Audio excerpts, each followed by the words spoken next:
In Fox 5 Health News, lab-grown bones have been successfully transplanted in people with bone loss in their jaws. Researchers say the material is taken from a patient's own fat cells and that the procedure is minimally invasive. Yes, joining us now is Fox 5 medical contributor Dr. Devi Nampiaparampil. Good to see you on this Monday. Good to see you too. So this is really interesting. It's what, a semi-liquid bone graft. Exactly. So, so even our bone marrow itself is made of fat. If you've ever had bone marrow at the restaurant, At a fabulous restaurant? Yeah. So exactly. I bet you like bone marrow. I do. We love bone marrow. We're very decadent things. Yes. Exactly. So it's kind of like a liquid, depending on the temperature, right? So it's the same idea that you're taking something like this from the patient themselves and then injecting it into the bone to kind of have it expand into bone. Now, this is more complicated than it seems. So at first, if you think about if someone breaks their bone, what do they normally do? Well, we have metal, we have rods, screws, things like that. That's the usual stuff that we do.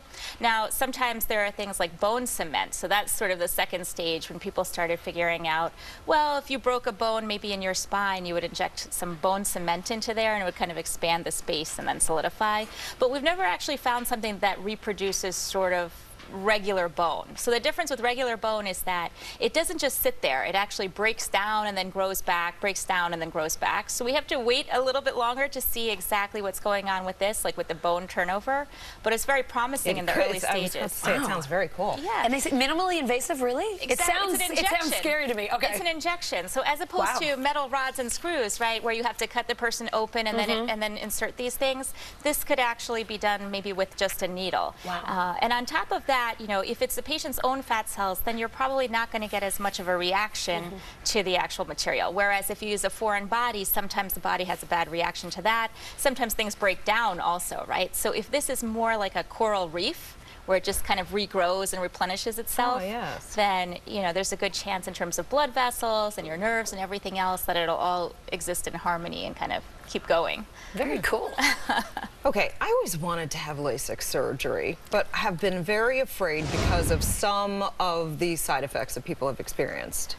Well, now new studies showing that halos are one of the more common side effects. And you know about that, right? Because you said you know someone who has that. Yeah, my mother went through with her cataract surgery and they kept saying the halos will go away, but at first she was really nervous because it didn't go away right away. Yeah, so the study is showing that even at 6 months, a lot of people still have these halos. So what a halo is where you look at a bright light and you still see kind of like a glare. So it looks like a sun with the rays kind of coming around. So it is difficult for people, especially at night. So if you're driving at night and you look at a headlight and you have that effect around it, that's basically what causes the problem.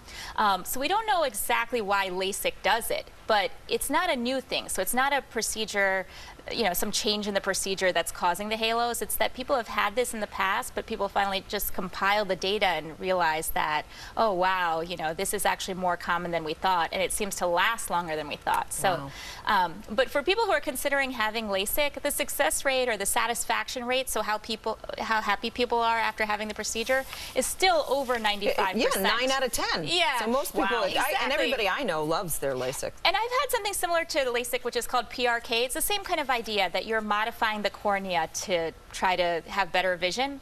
I had some halos also. It actually lasted for a couple of years, but I would say the problem before that was so much worse. So I think the thing is for people going into it, just keep in mind that it might not be a perfect situation. It might not be like you just walk in, have this procedure, and then everything's fine. That there could be some issues, but if your vision is that bad and it could really help you function and you could avoid the glasses, then maybe it's still worth it when you compare the risks and benefits. Okay. All right. Thank you. Thank you. Doctor.